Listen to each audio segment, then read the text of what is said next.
Hello everyone, welcome. आज की class में हम बात करेंगे प्राइस इलास्टिसिटी ऑफ डिमांड को अफेक्ट करने वाले फैक्टर्स के बारे में कि ये जो टर्म इलास्टिसिटी ऑफ डिमांड है इसे कौन कौन से फैक्टर्स हैं जो अफेक्ट करते हैं, फर्स्ट, सेकंड, कैसे अफेक्ट करते हैं। तो चलिए बिना देरी के शुरू करते हैं और जान लेते हैं वो तमाम फैक्टर्स, वो सारे डिटर्मिनेंट्स जो डिटरमिन करेंगे कि इलास्टिसिटी ऑफ डिमांड कैसी होगी। तो हमारा आज का टॉपिक है factors affecting elasticity of demand. Elasticity of demand को अफेक्ट करने वाले फैक्टर्स कौन कौन से हैं। लास्ट क्लास में हम लोगों ने इलास्टिसिटी ऑफ डिमांड टॉपिक की शुरुआत करी और हम लोगों ने देखा कि इलास्टिसिटी ऑफ डिमांड के अंदर हम डिमांड फॉर द कमोडिटी में होने वाले चेंज को डिस्कस करते हैं कि किस तरह का चेंज आता है किसी भी कमोडिटी के इलास्टिसिटी ऑफ डिमांड में, किसी भी कमोडिटी के क्वांटिटी डिमांड में due to change in other factors affecting demand for the commodity. Commodity के डिमांड को अफेक्ट करने वाले फैक्टर्स में चेंज होगा और उसके कारण कमोडिटी की क्वांटिटी डिमांडेड बदल जाएगी। इसको हम डिस्कस करते हैं इलास्टिसिटी ऑफ डिमांड में। आज बात करेंगे कि कौन से फैक्टर्स हैं जो इलास्टिसिटी ऑफ डिमांड को अफेक्ट करते हैं और कैसे अफेक्ट करते हैं। तो इसको हम सबसे पहले पॉइंट वाइज बात करेंगे। सबसे पहले पॉइंट को जब हम देखें तो जो सबसे पहला पॉइंट है इलास्टिसिटी ऑफ डिमांड को अफेक्ट करने वाले में वो आ जाएगा आपका नेचर ऑफ द कमोडिटी।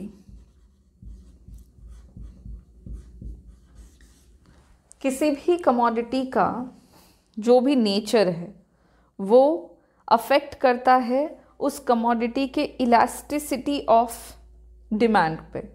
कैसे अफेक्ट करता है तो देखो, elasticity of the demand of A commodity is influenced by it's nature. Okay, a commodity for a person may be a necessity, a comfort or a luxury। कोई भी product किसी भी commodity के लिए नेसेसिटी हो सकता है,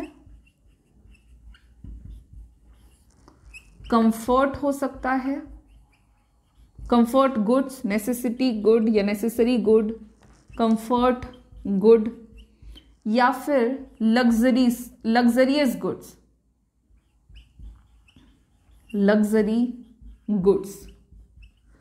अब कमोडिटीज को जब हम 3 कैटेगरीज में बांटते हैं तो अकॉर्डिंग टू दैट कमोडिटीज की इलास्टिसिटी जो होती है वो बदल जाती है। अब देखो, नेसेसरी गुड्स का मतलब क्या हो गया।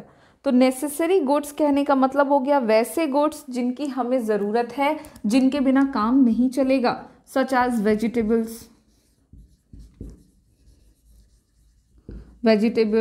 medicines।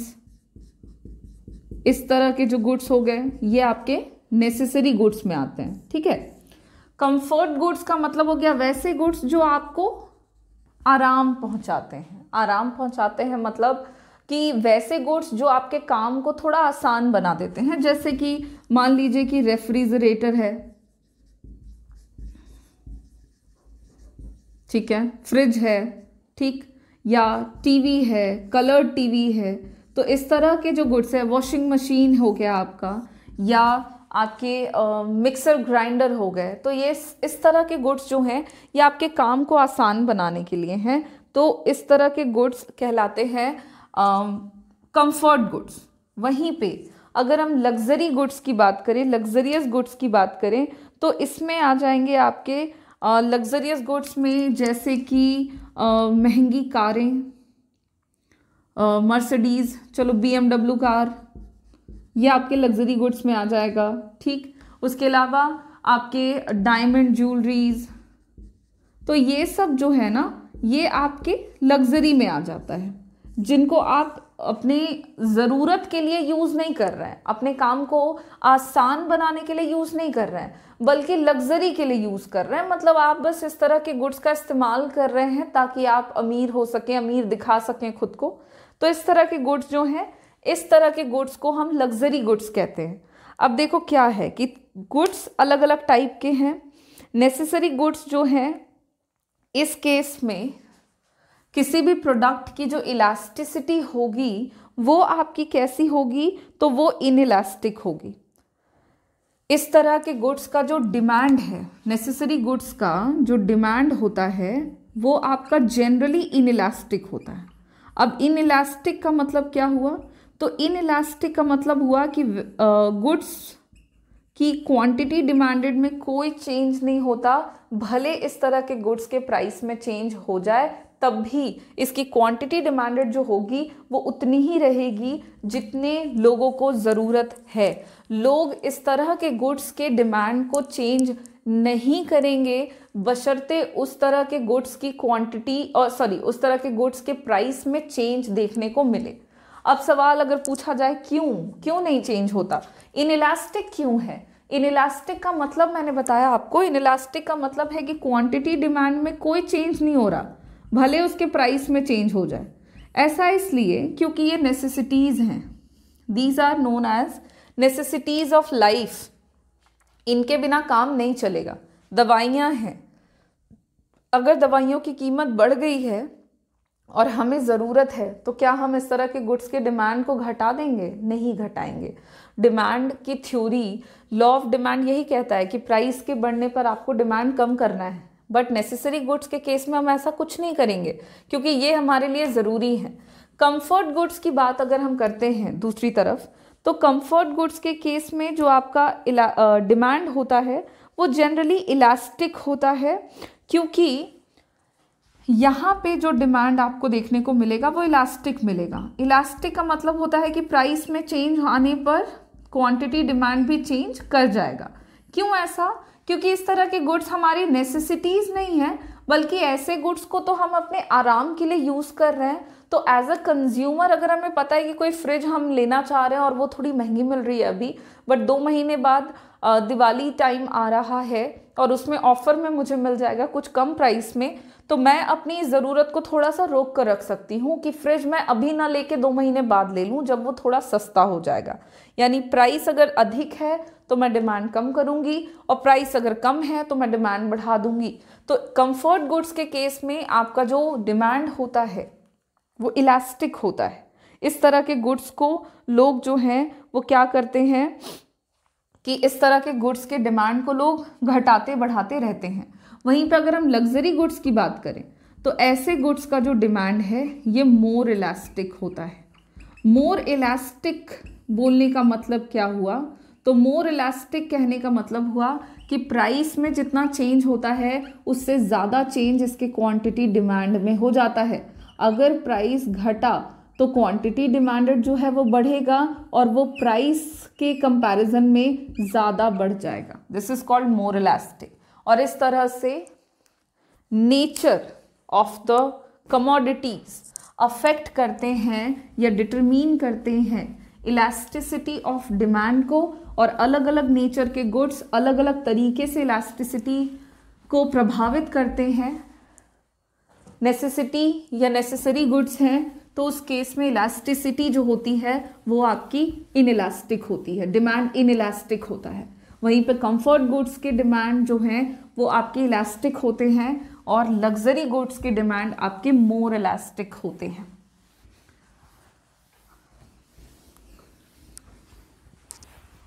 ये रहा था हमारा पहला फैक्टर डिमांड को, इलास्टिसिटी ऑफ डिमांड को अफेक्ट करने वाला। नेक्स्ट फैक्टर है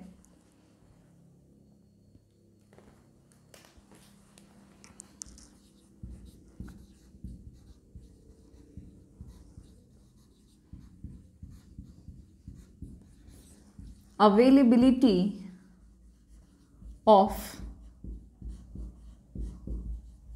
सब्स्टिट्यूट्स। अब क्या मतलब है इसका, तो देखो demand for a commodity with large number of substitutes will be more elastic. अगर कोई कमोडिटी है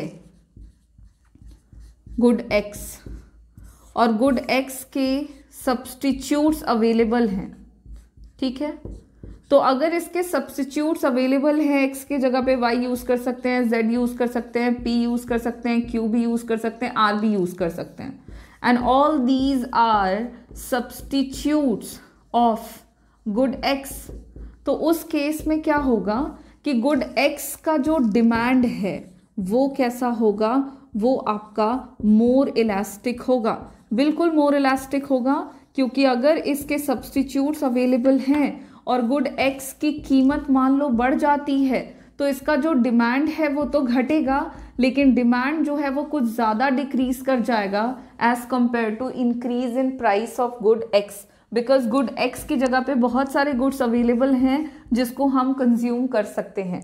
और जनरल लाइफ में ये आपको देखने को मिलता भी है। जैसे मान लो कि आप कोई सॉफ्ट ड्रिंक की ही बात कर लो, तो जैसे कोई सॉफ्ट ड्रिंक है, पेप्सी की बात करो, तो पेप्सी के बहुत सारे सब्स्टिट्यूट्स अवेलेबल हैं। पेप्सी के सब्स्टिट्यूट्स हैं कोक, पेप्सी के सब्स्टिट्यूट्स हैं आपके थम्स अप, पेप्सी के सब्स्टिट्यूट में आपको मिल जाएगा कोका कोला।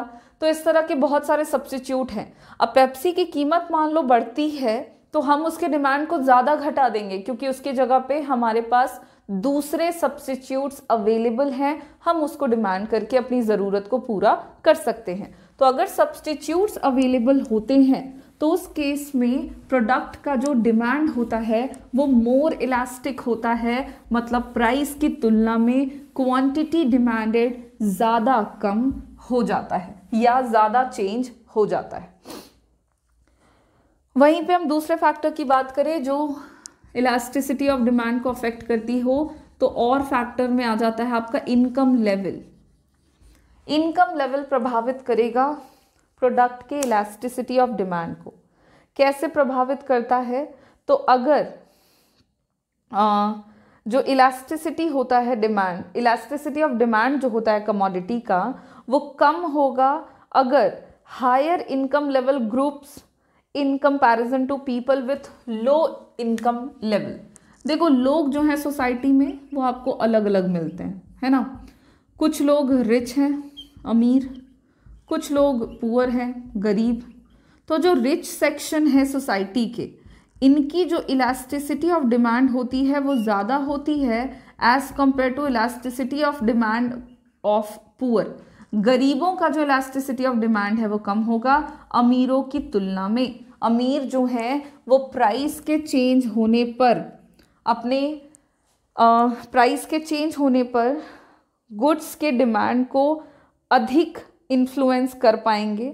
वहीं पे जो गरीब होते हैं वो प्राइसेस के चेंज हो जाने पर भी डिमांड को उतना ज़्यादा अफेक्ट नहीं कर पाएंगे, उतना चेंज नहीं कर पाते हैं, जिसकी वजह से इलास्टिसिटी जो होती है डिमांड इलास्टिसिटी जो होती है पुअर की वो लेस होती है और गरीबों की मोर होती है।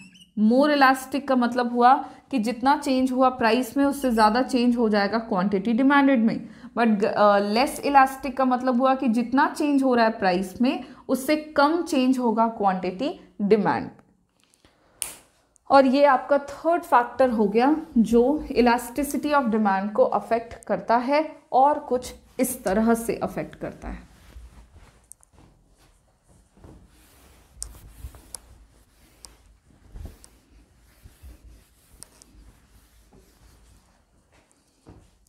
नेक्स्ट फैक्टर के तौर पे हम बात करेंगे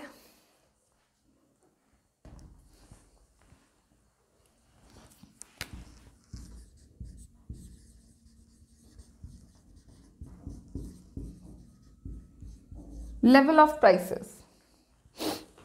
देखिए लेवल ऑफ प्राइस जो है वो भी अफेक्ट करता है इलास्टिसिटी ऑफ डिमांड को। कॉस्टली गुड्स जो होते हैं जैसे कि मान लो लैपटॉप, एसी, इस तरह के महंगे जो गुड्स हैं उनका इलास्टिसिटी, उनका जो डिमांड है वो हाईली इलास्टिक होता है। वहीं पे अगर कोई वैसे गुड्स हैं जिनकी कीमत कम होती है, इनएक्सपेंसिव गुड्स हैं, जैसे कि मान लो माचिस हो गई या निडल सुई हो गई, तो इस तरह की चीज़ें जो है इनके केस में डिमांड इनइलास्टिक होता है। ठीक है, तो प्राइसेस दो ही तरह के हो सकते हैं, एक तो हाई प्राइस गुड्स हो सकते हैं, एक लो प्राइस गुड्स हो सकते हैं। हाई प्राइस गुड्स के केस में डिमांड जो होता है वो हाईली इलास्टिक होता है। हाईली इलास्टिक का मतलब हुआ जितना चेंज हुआ प्राइस में उससे ज़्यादा चेंज हो जाता है उसके क्वांटिटी डिमांडेड में। ठीक इसका उल्टा लो प्राइस्ड गुड्स के डिमांड के केस में आपका जो डिमांड होता है वो लेस इलास्टिक होता है, क्योंकि लेस इलास्टिक का मतलब जितना चेंज प्राइस में उससे कम चेंज क्वांटिटी डिमांडेड में। ये इसलिए क्योंकि लेस प्राइस गुड्स हैं और लो प्राइस गुड्स के केस में बहुत फ़र्क नहीं पड़ता लोगों को, तो वो अगर 1-2 रुपये एक्स्ट्रा भी महंगे हो गए हैं तो लोग उसको डिमांड कर लेते हैं। अगर रुपयों में बात करें, 5 रुपये की कोई चीज़ है 5 से 7 हो गई तो ज़्यादा फर्क नहीं पड़ेगा इसके डिमांड को। लेकिन वहीं पे कोई हज़ारों की चीज़ है, लाखों की चीज़ है और 1 लाख की चीज़ है और उसकी कीमत जो है वो 1.5 लाख रुपीज़ हो गई है, तो इस स्थिति में इसका डिमांड ज़्यादा अफेक्टेड होगा क्योंकि ये हाई प्राइस्ड गुड्स हैं। ओके, तो मार्केट में आपको अलग अलग प्राइस के गुड्स मिलते हैं, बहुत वैरायटी के गुड्स आपके लिए अवेलेबल हैं। तो महंगी चीज़ें भी अवेलेबल हैं और सस्ती गुड्स भी अवेलेबल हैं। बहुत सारे ऐसे गुड्स हैं जो महंगे ही आते हैं, सस्ता वर्जन नहीं आएगा, और बहुत सारे ऐसे गुड्स हैं जो सस्ते ही आते हैं, महंगे वो नहीं मिलेंगे।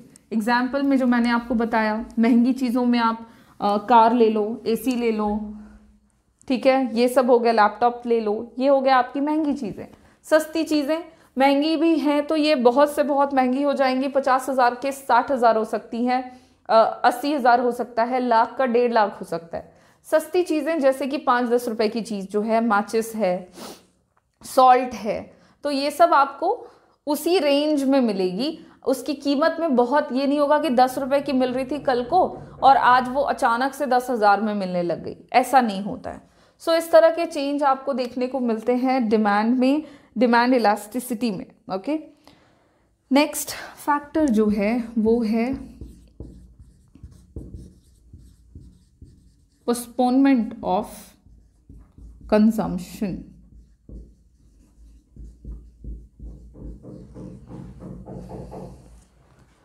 अब पोस्टपोनमेंट ऑफ कंजम्पशन क्या है, ध्यान दोगे, कमोडिटीज जैसे कि बिस्किट्स, सॉफ्ट ड्रिंक्स वगैरह वगैरह, whose demand is not urgent, have highly elastic demand as their consumption can be postponed in case of an increase in their prices. However, commodities with urgent demand like life-saving drugs, medicines have inelastic demand because of their immediate requirement. देखो, postponement of consumption भी affect करता है elasticity of demand को। देखिए, goods जो होते हैं उसको वैसे आप बहुत सारे कैटेगरीज में कैटेगराइज कर सकते हो। ठीक, एक तो हमने ऑलरेडी कर रखा था नेचर में, फिर हमने महंगे और सस्ते के तौर पे उसको लेवल कर दिया, फिर हमने सब्स्टिट्यूट्स के तौर पे किया। अब आप एक और तरीके से कर सकते हो, ऐसे गुड्स जिनके नीड बहुत ही ज़्यादा अर्जेंट हो, जिनको आप बहुत अर्जेंट तरीके से कंज्यूम करना चाहें, और ऐसे गुड्स जो बहुत ज़्यादा अर्जेंट ना हो, मतलब गुड्स हम इस्तेमाल करना चाहते हैं, डिमांड करेंगे लेकिन बहुत अर्जेंट नहीं है, लेट भी मिलेगा तो चलेगा। और कुछ ऐसे गुड्स हैं जिनके लिए हम वेट नहीं कर पाएंगे, जिनको हमको बहुत इमीडिएट में वो हमको चाहिए ही चाहिए। अब बारिश का टाइम आ चुका है तो उस केस में आपको अभी छाते की ज़रूरत है, आपको अभी रेनकोट की ज़रूरत है। आप इस नीड को अभी जैसे विंटर सीजन चल रहा है तो विंटर के टाइम पे हमें अभी वुलन क्लोथ्स की ज़रूरत है। हम ऐसा नहीं कर सकते हैं कि हम इसको टाल दें कि नहीं ठीक है, इसको हम समर आने पे थोड़े सस्ते मिलेंगे तो चलो ना तब खरीद लेंगे, हम ऐसा नहीं कर सकते हैं। ठीक है, या इससे भी और ज़्यादा अर्जेंट का एग्जाम्पल दूं तो जैसे मान लो लाइफ सेविंग मेडिसिन है, दवाई जिससे हमारी जीवन जो है वो बचेगी, तो लाइफ सेविंग मेडिसिन जो हो गए आपके, ये इस तरह के गुड्स का नीड जो है वो बहुत अर्जेंट है। तो अर्जेंट नीड वाले गुड्स के केस में अब लाइफ सेविंग मेडिसिन का जो डिमांड होगा वो आपका कंप्लीटली इनइलास्टिक होगा। हम ये नहीं देखेंगे कि इसकी कीमत कम है कि ज़्यादा है, हम बस इसको डिमांड कर लेंगे क्योंकि इसकी ज़रूरत है हमें, और वो भी अर्जेंट बेसिस पे। लेकिन दूसरी तरफ वैसे गुड्स जो हमारे लिए बहुत अर्जेंट नहीं है, जैसे कि आपके पास 2 घड़ी ऑलरेडी थी और अब आपको तीसरी घड़ी चाहिए क्योंकि 2 घड़ी से आप बोर हो चुके हैं, तो एक और दूसरी आपको हैंड वॉच की ज़रूरत है, आपने वो डिमांड करा कि हमें वो लेना है। अब आपको पता चला कि अभी लेंगे तो वो 10,000 रुपीज़ का आएगा, लेकिन अगर वो हम कोई फेस्टिव सीजन में लेते हैं तो थोड़ा ऑफर मिलेगा और उसकी कीमत हमें थोड़ी कम मिलेगी। तो क्या आप उसको अभी खरीद लोगे 10,000 रुपये में, या आप